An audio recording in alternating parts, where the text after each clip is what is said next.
Hey guys, welcome back to Get After It. So here's the deal. Although I have a punch list, it's probably going to require 2 or 3 days to get through. I only have about an hour today, so I'm going to get as far as I can.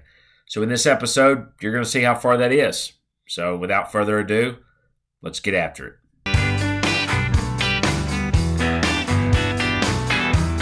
So just a few more videos left on this cabin, and then we'll be starting a new one from the ground up. So if you haven't already, make sure and subscribe to the channel.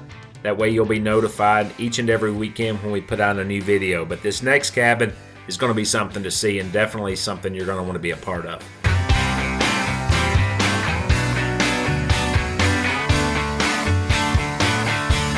Got to check out the instructions on this one, as all doors are different from the manufacturer and the hardware that they include, but this one was pretty straightforward.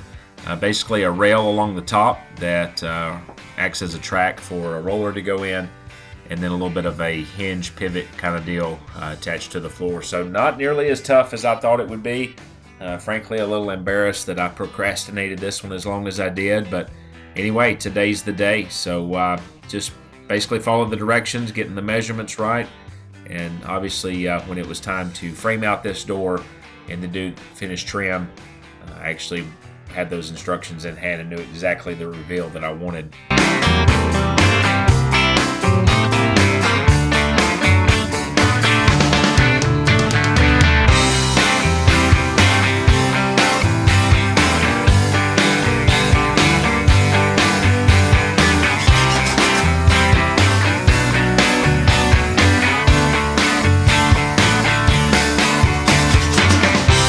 So the bifold door only attaches at the bottom near the jamb side, and it's just a little plate that's got some little teeth in it, if you will, that a pin that actually recesses into the bottom of the door just slides down and fits in those grooves. And depending on the reveal, if it needs to go to the left or the right, you can just simply pick the door up, which is on a little bit of a spring, and move it either closer to the jamb or further away. So again, I like this design, and definitely one I'll be utilizing in the future, because I really don't like a little slide rail or a gutter there at the bottom, as it generally just catches debris.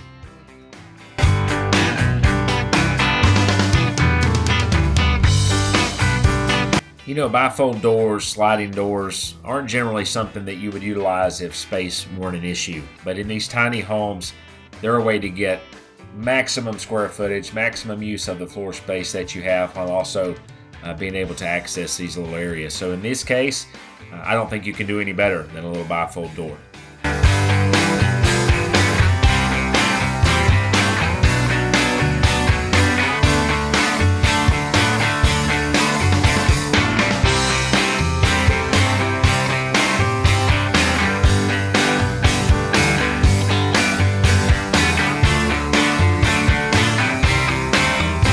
As I mentioned a while ago, no hardware needed to adjust this door in or out. The bottom here was a little too close to the jamb, so I just pushed it up, integrated that little spring that's actually in one of those pins, and was able just to move it out just a tad. So again, really good hardware here. Only took probably 15-20 minutes to knock this out, and again, a lot better than I thought it would be.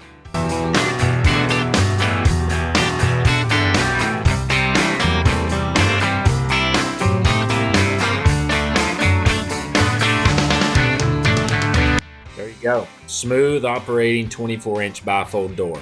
Pretty tickled how fast and easy this thing went in. Now just get that knob on and keep moving.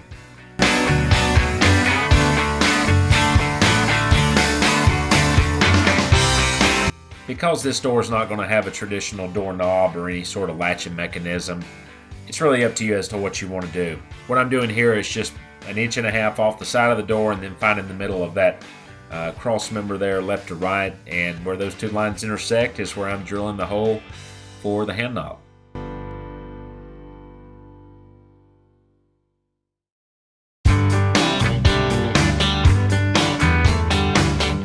So I know what you're thinking. Why is that knob not painted? Well, it was in the bag. I just got it out when I got the door off the shelf to put it in, so I'll wait, and as I go back through this cabin to do some touch-up painting, I'll make sure to get this knob squared away. At this point, I think I've only got about 45 minutes left on this punch list, so it's time to move on and get that toilet installed.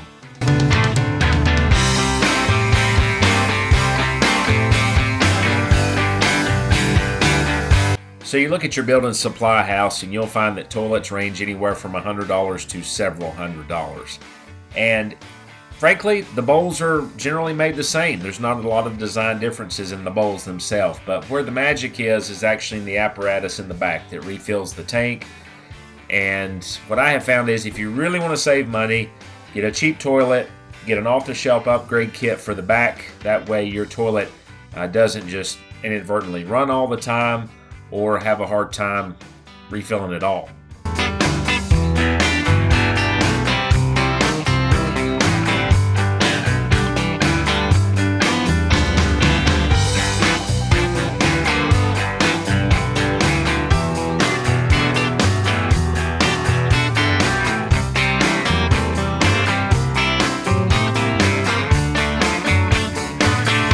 So there's really two main points that'll keep you out of trouble when installing toilets. One, snug and tight is good enough. Over tightening on porcelain is just simply going to crack it and make this toilet useless. So they come with rubber washers, rubber grommets, just tighten it, and if it doesn't rock back and forth, you're good. That's enough. The second one is the wax seal. Attach the wax seal to the bottom of the toilet and not the hole in the floor. I've seen people do that and it's risky. This thing's tacky enough, push it up against the bottom of the toilet, and you're good.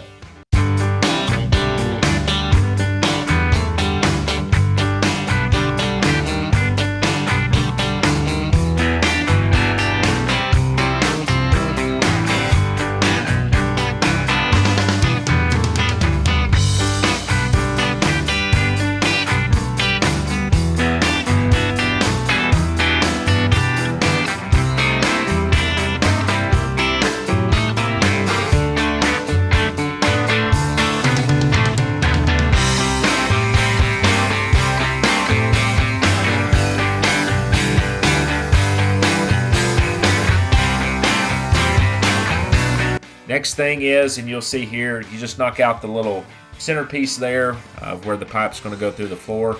In my case, this is a modular home, so I just simply knocked that out and it went down onto the ground. You don't want to do that if this is in a typical home, as you don't want that piece of plastic to end up in the pipes, which is later going to cause you some headaches. So just lightly tap it, get you a screwdriver and break it, and then just pull it off with a pair of pliers or something like that. Again, mine's just going on the floor, so not a big deal. After that, just simply put the toilet down after you get your little flange bolts on.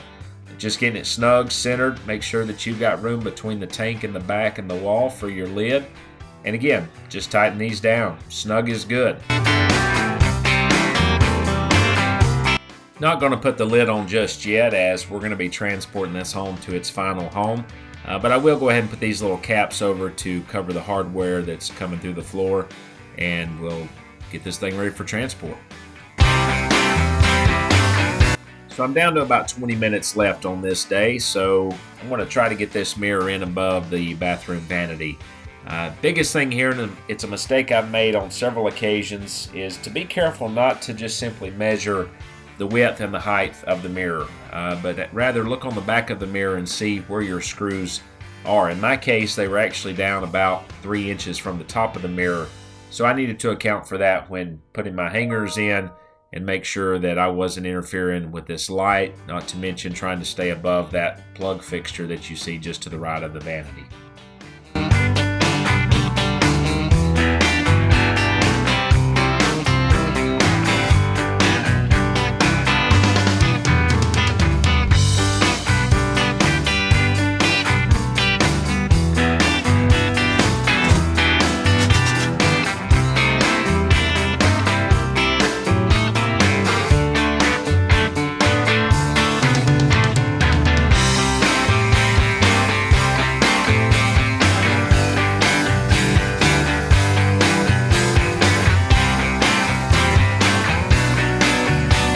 When you're doing your rough electrical and covering up your walls for the initial rounds, if you don't know the mirror, the vanity, even the kitchen cabinets that you're using, the best thing is to err on the side of caution. You'll see here that my electrical coming through the wall is just about right, maybe a tad high, but even if it came out behind the mirror, you could cut a little notch and get it just above the mirror. But if you're too high up on the wall, you're going to have a hard time bringing it down.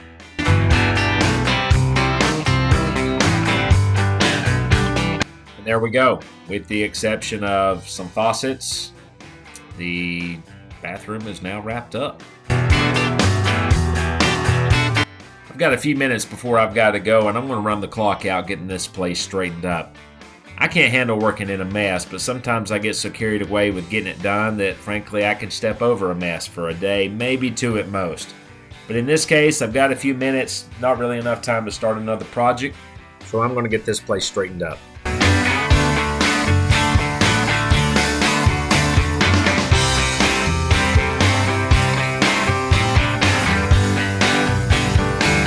So I ran a little over, 65 minutes to be exact, but to get these little projects knocked out and get closer to getting this one out the door feels great. And having the shop clean is definitely a bonus. Thank you again for being with me. I hope you've learned something. I hope you've had fun. And until I see you again, have fun, work hard, and get after it.